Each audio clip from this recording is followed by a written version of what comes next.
அனைவருக்கும் வணக்கம். இந்த வீடியோ பகுதியில் நம்ம பார்க்கக்கூடிய விஷயம் என்ன அப்படின்னா, நம்மளுடைய வீக்லி ஜூம் செஷனில் நடந்த ஒரு செஷனோட பகுதியை வந்து பார்க்க போகிறோம். அதில் உள்நிலை அப்படின்ற ஒரு விஷயத்தை பற்றி கொஞ்சம் டீட்டெயிலாக எக்ஸ்பிளைன் பண்ணியிருப்பேன். இதை நீங்கள் கேட்கும்போது உங்களோட கனெக்ட் பண்ணிட்டு கேளுங்க. அப்போ தான் நான் இதை பற்றி பேசுகிறேன். உங்களுக்குள்ள அந்த உள்நிலை எப்படி இருக்குது அப்படின்றத உங்களால் ஈஸியாக அண்டர்ஸ்டாண்ட் பண்ணிக்க முடியும். இப்போ நாம் ப்ரொசீட் பண்ணலாம். நம்மளுடைய கான்ஷியஸ்னஸ் இன்க்ரீஸ் பண்ணுறதுக்காக 12 விதமான ஸ்பிரிச்சுவல் கோர்சஸை நாம் கண்டக்ட் பண்ணுறோம்.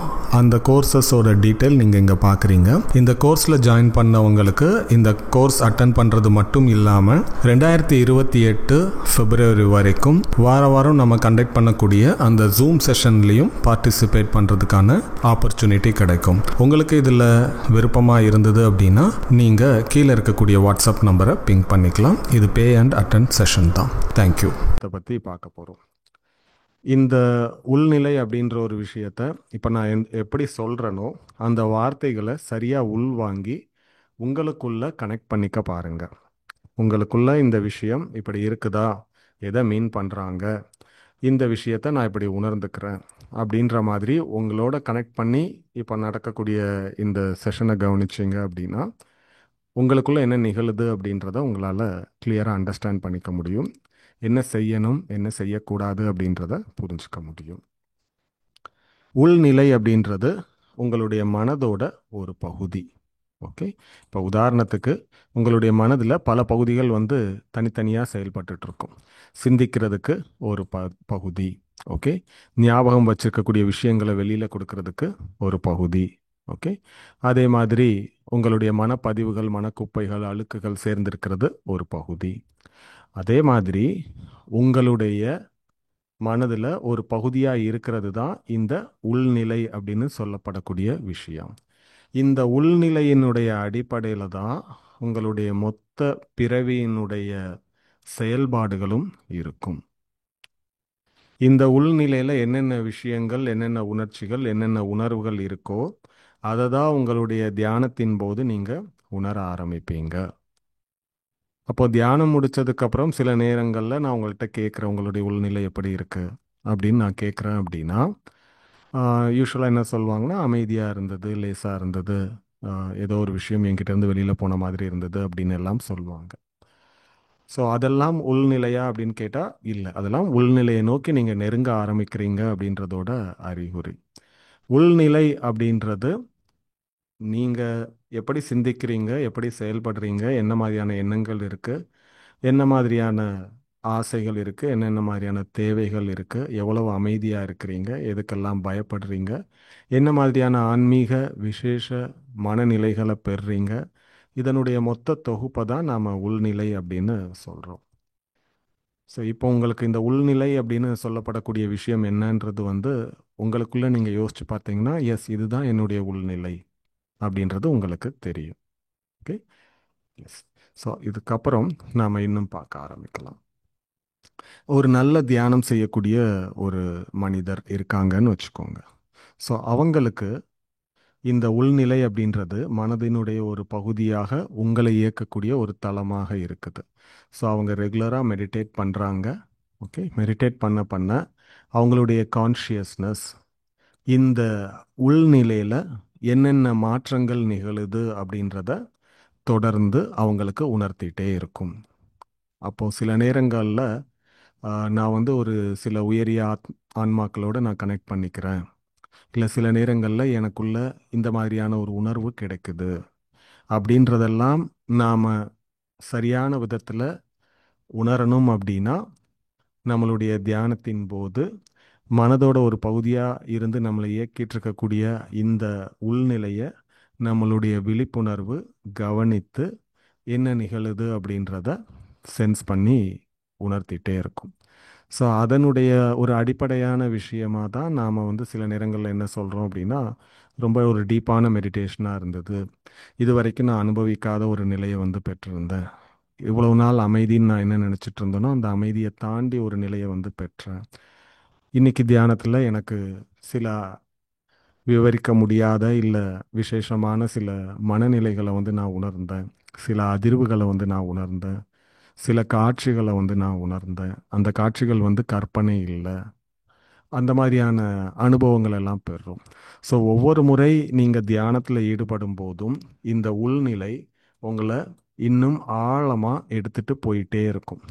ஆழமாக எடுத்துட்டு போகிறத உங்களுடைய விழிப்புணர்வு சரியான விதத்தில் உங்களுக்கு உணர்த்திட்டே இருந்தது அப்படின்னா தியானத்தில் என்ன நிகழுது அப்படின்றத உங்களால் சென்ஸ் பண்ணி கரெக்டாக சொல்ல முடியும். இதுதான் நடக்குது, இதுதான் நடக்குதுன்னு.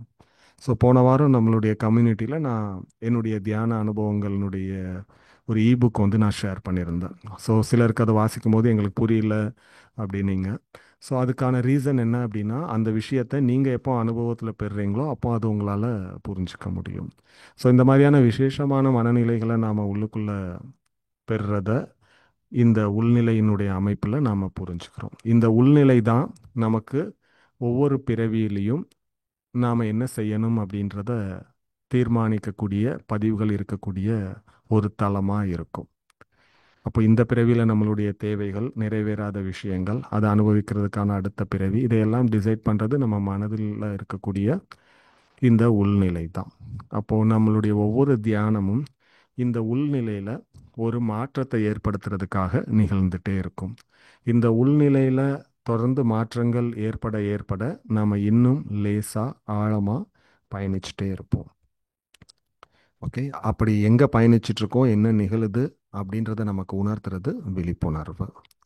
ஓகே, இப்போ உள்நிலைனா உங்களுக்கு எப்படி இருக்குது அப்படின்றத உங்களால் சென்ஸ் பண்ணிக்க முடியுதா அப்படின்றத பாருங்கள். கண்களை மூடி கூட நீங்கள் யோசிச்சு பாருங்கள், உங்களுடைய உள்நிலை எப்படி இருக்குது, உங்களுடைய விழிப்புணர்வு அதில் என்ன மாதிரியான விஷயங்களை உணருது அப்படின்றத சென்ஸ் பண்ணுங்க. Okay, it's fine. So next இந்த உள்நிலை அப்படின்றத நம்ம பார்த்துட்டோம். ஓகே, அதில் நம்ம தியானம் செய்யும்போது அதில் ஒரு மாற்றம் நிகழ்ந்துகிட்டே இருக்குது. அந்த மாற்றத்தினுடைய அடிப்படையில் நம்ம ஆழ்ந்து உள்ளே பயணிச்சுட்டே இருக்கோம். இந்த உள்நிலைக்கு மேலே ஒரு லேயர் மாதிரி நம்மளுடைய ஐம்புலன்கள் மூலமாக வரக்கூடிய பதிவுகள். உதாரணத்துக்கு ஒரு விஷயத்தை நம்ம பார்க்கும்போது அது நமக்கு ஒரு உணர்ச்சியோ உணர்வையோ தூண்டுது. ஓகே, அந்த பதிவு வந்து ஒரு லேயர் மாதிரி டெபாசிட் ஆயிரும். நம்ம கேட்குறோம், அது ஒரு லேயர் மாதிரி டெபாசிட் ஆகும். சில விஷயங்களை தொட்டு அனுபவிக்கிறோம், அது ஒரு லேயர் மாதிரி டெபாசிட் ஆகும். சில விஷயங்களை சுவைக்கிறோம், அது ஒரு லேயர் மாதிரி டெபாசிட் ஆகும். சில விஷயங்களை நாம் ஸ்மெல் பண்ணுறோம், அது ஒரு லேயர் மாதிரி டெபாசிட் ஆகும். அப்படி டெபாசிட் ஆக ஆக ஆக நம்மளுடைய கான்ஷியஸ்னஸ் இந்த மனதின் ஒரு பகுதியாக இயங்கிட்டு இருக்கக்கூடிய இந்த உள்நிலையிலிருந்து வெளியில் வந்து இந்த ஐம்புலன்கள் நமக்கு கொடுக்கக்கூடிய பதிவுகள், அதில் நாம் பெறக்கூடிய அனுபவங்கள் அப்படின்ற அந்த விஷயத்தின் மீது கவனம் செலுத்த ஆரம்பிச்சிட்டோம். அப்போது ஒரு காட்சியை நான் பார்க்குறேன், அந்த காட்சி எனக்கு சந்தோஷத்தை கொடுக்குது அப்படின்னா நான் திரும்ப திரும்ப அந்த காட்சிகளை பார்க்குறதையே இந்த கான்ஷியஸ்னஸ் ஈடுபட ஆரம்பிச்சிட்டோம். அப்போ ஆழமாக நம்மளை இயக்கிட்டு இருக்கக்கூடிய இந்த பகுதியை விட்டுட்டு ஐம்புலன்கள் மூலமாக பதிவுகளை சேர்க்க இருக்கக்கூடிய இந்த பகுதியில் நம்மளுடைய கான்ஷியஸ்னஸ் செயல்பட ஆரம்பிச்சிட்டோம். ஸோ இதில் செயல்பட ஆரம்பிச்சது அப்படின்னா இதிலிருந்து தொடர்ந்து செயல்படுறத நம்ம ஒரு டைமென்ஷன் ஓகே அப்படின்னு குறிப்பிட்றோம். இதில் தொடர்ந்து செயல்படுறத ஒரு டைமென்ஷன் அப்படின்னு நாம் குறிப்பிடுறோம். இதிலேயே ஆழமான நிலைகளில் நாம் பயணிக்கும்போது செயல்படுறத உணர்றத நாம் ஒரு டைமென்ஷன் அப்படின்னு குறிப்பிடுறோம். ஸோ இதனுடைய அடிப்படையில் தான் நம்ம 3D 4D 5D 6D 7D அப்படின்னு சொல்லி போயிட்டே இருக்கிறோம். ஓகே, ஸோ இதெல்லாம் நமக்குள்ளே இருக்கக்கூடிய ஒரு விஷயம். நம்மளுடைய இந்த அமைப்பில் நாம் இந்த விஷயங்களை சரியாக உணர்றோமா அப்படின்றத நீங்கள் என்ஷூர் பண்ணிக்கோங்க. அப்போ ஒவ்வொரு நாளும் நாம் சில ப்ராக்டிசஸ் மூலமாக நம்ம மைண்டை வந்து க்ளீன் பண்ணிகிட்டே இருக்கோம். அப்போது க்ளீனிங் அப்படின்றது வந்து ரெண்டு விதத்தில் நடக்கும்னு சொல்லியிருந்தேன். ஒன்று வந்து மனம் அமைதியாகிறது, இன்னொன்று மனம் தூய்மை அடைகிறது. மனம் அமைதியாகிறது அப்படின்னா இந்த பதிவுகள் இப்போ நம்ம உருவாக்கி வச்சுருக்கோம் இல்லையா, இந்த ஐம்புலன்கள் மூலமாக உருவாக்கி வச்சுருக்கக்கூடிய இந்த பதிவுகள் பெருசாக செயல்படாத ஒரு நிலையில் இருக்கும். ஓகே, ஒரு மாதிரி காமாக சட்டில்டாக இருக்கும். மன தூய்மை அடைகிறது அப்படின்னா இந்த பதிவுகள் அந்த இடத்திலிருந்து நீக்கப்பட்டிருக்கும், ஒன்றுமே இல்லாத ஒரு நிலையிலுக்கு மாறி இருக்கும். இப்போ உங்களுக்கு மன அமைதிக்கும் மன தூய்மைக்கும் இடையில் இருக்கக்கூடிய விஷயத்தை உங்களோட கனெக்ட் பண்ணி புரிஞ்சுக்க முடியும் இருக்கும். அப்போ இந்த ஐம்புலன்கள் மூலமாக நாம் உணரக்கூடிய விஷயங்கள் படிப்படியாக குறைஞ்சிட்டு இருந்தது அப்படின்னா, இந்த இடத்துல உணர்றதுக்கு ஒன்றுமே இல்லை அப்படின்னு இந்த கான்ஷியஸ்னஸ் நம்மளுடைய உள்நிலையை நோக்கி பயணிக்க ஆரம்பிச்சிடும். உள்ள என்ன நடக்குது அப்படின்ற மாதிரி சென்ஸ் பண்ண ஆரம்பிச்சிடும். இந்த ஐம்புலன்களுக்கான விஷயங்கள் மட்டுமே நிகழ்ந்துட்டு இருந்ததுன்னா கான்ஷியஸ்னஸ் இந்த ஐம்புலன்களினுடைய அடிப்படையில் மட்டும்தான் செயல்பட்டுட்டு இருக்கும். அப்போ ஒவ்வொரு முறையும் நாம் டெய்லி க்ளீனிங் பண்ணுறோம் அப்படின்னா, நம்ம மைண்டில் இருக்கக்கூடிய விஷயங்களை வெளியேற்றக்கூடிய ஒரு பயிற்சியை செய்கிறோம் அப்படின்னா என்ன ஆகும்னா, இங்கே சேகரிக்கப்பட்ட இந்த பதிவுகள் அந்த க்ளீனிங் ப்ராக்டிசஸ் மூலம் நீக்கப்படும். அப்படி நீக்கப்படும் போது நாம் இதனுடைய லேசான அமைதியான ஒரு பகுதியை உணர ஆரம்பிக்கிறோம். அந்த அமைதியில் நம்ம ஆழமாக பயணிக்கும் போது இந்த உள்நிலையினுடைய ஆழமான நிலைகளுக்கு போக ஆரம்பிக்கிறோம். ஸோ நம்மளுடைய கான்ஷியஸ்னஸ் இந்த பதிவுகள் நீக்கப்பட்டிருக்கிறதுனால ஆழமான நிலையை நோக்கி பயணிக்க ஆரம்பிச்சிருக்கும். ஓகே. ஸோ இந்த அமைப்பு அப்படின்றது நமக்குள்ள நுட்பமாக செயல்பட்டு இருக்கும். இந்த அமைப்பை உங்களால் சென்ஸ் பண்ணிக்க முடியுதா அப்படின்றத பாருங்கள். ஐம்புலன்கள் மூலமாக ஏற்படக்கூடிய அந்த பதிவுகள் முதல்ல சென்ஸ் பண்ண முடியுதான்னு பாருங்கள். ஒரு நல்ல கிளீனிங் நடக்குது அப்படின்னா நம்ம பெற்றிருக்கக்கூடிய அமைதி மீண்டும் இந்த ஐம்புலன்கள் மூலம் எப்படி கெடுக்கப்படுது அப்படின்றத சென்ஸ் பண்ணுங்க. அதை நீங்கள் சென்ஸ் பண்ண ஆரம்பிச்சிட்டிங்க அப்படின்னா உங்களுக்கு இந்த கிளீனிங்கோட இம்பார்ட்டன்ஸ் என்ன அப்படின்றது புரிய ஆரம்பிச்சிடும். ஸோ எந்த ஒரு சூழ்நிலையிலையும் அந்த கிளீனிங்கை ஸ்டாப் பண்ண மாட்டீங்க. கிளீனிங் ரெகுலராக நீங்கள் செய்ய தான் உங்களுடைய மைண்ட் தொடர்ந்து இந்த உள்நிலைக்குள்ளே தொடர்ந்து பயணிக்க ஆரம்பிக்கும். இல்லை அப்படின்னா வெறும் கிளீனிங் அப்படின்ற விஷயம் மட்டும்தான் நிகழ்ந்துகிட்டே இருக்கும். ஸோ அதனால தான் நம்ம இண்டிவிஜுவல் செஷன்ஸ்லேயும் சொல்லியிருப்பேன், இல்லை குரூப் செஷன்ஸில் கூட சொல்லியிருப்பேன். நீங்கள் ஈவினிங் அந்த ப்ராப்பராக அந்த க்ளீனிங் பண்ணீங்க அப்படின்னா தான் மார்னிங் மெடிடேஷன் பண்ணுறதுக்கான ஒரு மைண்ட் செட் அப்படின்றது உங்களுக்கு நேச்சுரலாகவே க்ரியேட் ஆகிருக்கும். இல்லைனா கொஞ்சம் மெனக்கிடுற மாதிரி இருக்கும். ஒரு 4-5 நாட்கள் க்ளீனிங் நீங்கள் சரியாக பண்ணலை, 6வது நாள் நான் தியானம் செய்ய அமர்றேன் அப்படின்னா மைண்டில் நிறைய விஷயங்கள் ஓடிட்டே இருக்கும். இந்த ஆழமான நிலைக்கு போக மாட்டீங்க. ஸோ அந்த க்ளீனிங்கிற ஒரு விஷயம் மட்டும்தான் மைண்டில் நடக்கும். இருக்கக்கூடிய விஷயங்கள் எல்லாம் ஓடி ஒரு அமைதிக்குள்ளே போக ஆரம்பிச்சிருப்பீங்க.